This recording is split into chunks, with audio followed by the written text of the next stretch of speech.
फक्त हा उपाय करा आणि तुमच्या घशामध्ये जर इन्फेक्शन झालं असेल, जर तुमच्या घशामध्ये जळजळ होत असेल, जर तुम्हाला कफ झाला असेल, तुमच्या छातीमध्ये चिवट स्राव साठलेला असेल, तर तो बाहेर फेकण्यासाठी फक्त या उपायाची मदत घ्या. तर फ्रेंड्स, तुम्ही हा उपाय फक्त एक वेळेस नक्की ट्राय करून पहा. नमस्कार, नो एव्हरीथिंग या यूट्यूब चॅनलमध्ये मी तुमच्या मनापासून स्वागत करते. तर फ्रेंड्स, आपल्या छातीमध्ये आणि श्वासनलिकेमध्ये जर कफ साठला असेल तर तो बाहेर फेकण्यासाठी आपल्या शरीराची नैसर्गिक संरक्षक क्रिया जी चालू असते तो म्हणजे खोकला. होय मित्रांनो, खोकल्यामुळे आपल्याला खूप साऱ्या लोकांना परेशानी होत असते. तसेच लहान मुलांना या खोकल्याचा खूप सारा त्रास होत असतो. आपल्या छातीमध्ये जर कफ साठला असेल तर तो सुकवण्यासाठी मी तुम्हाला अत्यंत साधा सोपा आणि रामबाण उपाय या ठिकाणी बनवून दाखवणार आहे.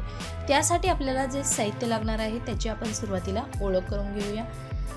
या ठिकाणी मी 1 चमचा ज्येष्ठ मधाचं चूर्ण घेतलेलं आहे, म्हणजे ज्येष्ठ मधाची पावडर. आणि त्यासाठी आपल्याला दुसरा जो घटक लागणार आहे तो म्हणजे मध. होय मित्रांनो, ज्येष्ठ मधाचे चूर्ण आणि मध आपल्याला या दोन्ही घटकांच्या मदतीने आपल्या छातीतील जो कफ आहे, जो आपल्या छाती चिवट स्राव जो साठलेला आहे तो बाहेर फेकण्यासाठी या उपायाची आपल्याला पूर्णतः मदत होणार आहे. तर उपायाला सुरुवात करण्यापूर्वी फ्रेंड्स, मी तुम्हाला एक रिक्वेस्ट करणार आहे. जर तुम्ही माझ्या यूट्यूब चॅनलवरती नवीन असाल तर तुम्ही माझा चॅनल सबस्क्राईब करा. तसेच जर तुम्हाला हा व्हिडिओ आवडला तर एक लाईक करा. तुमच्या एका लाईकने मला नवनवीन व्हिडिओ बनवण्यासाठी प्रोत्साहन मिळत असते आणि तुमच्यापर्यंत अशीच नाविन्यपूर्ण माहिती घेऊन येत असते. चला तर मग आता आपण उपायाला सुरुवात करूया. या ठिकाणी मी 1 चमचा ज्येष्ठ मधाचं चूर्ण घेतलेलं आहे. त्यामध्ये ते चूर्ण भिजेल एवढ्या प्रमाणामध्ये आपण त्यामध्ये मध ॲड करणार आहोत. जर तुम्हाला मधाची काही लोकांना ॲलर्जी असते तर त्या लोकांनी हे चूर्ण पामध्ये मिसळून देखील आपण हा उपाय बनवू शकता. तर हे व्यवस्थित असं मिक्स करून घेणार आहोत आपण.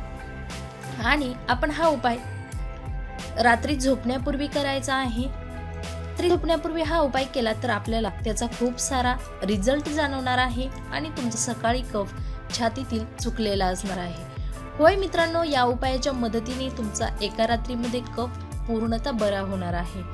या उपायामध्ये अशी जादू आहे की तुमचा छातीतील कफ पूर्णतः तर नाहीसा होणारच आहे. त्याचबरोबर जर तुमच्या घशामध्ये इन्फेक्शन असेल, जर तुमच्या घशाला लाली आली असेल, जर आतून घशाला चट्टे जाणवत असतील तर या उपायाने ते पूर्णतः इन्फेक्शन बरे होणार आहे आणि तुमचा कफ नाहीसा होणार आहे. जर तुम्हाला हा व्हिडिओ आवडला तर लाईक करा, शेअर करा. तसेच नो एव्हरीथिंग हा यूट्यूब चॅनल सबस्क्राईब करायला मात्र विसरू नका. नवीन विषयासह नवीन व्हिडिओसह मी लवकरच येत आहे. तोपर्यंत धन्यवाद.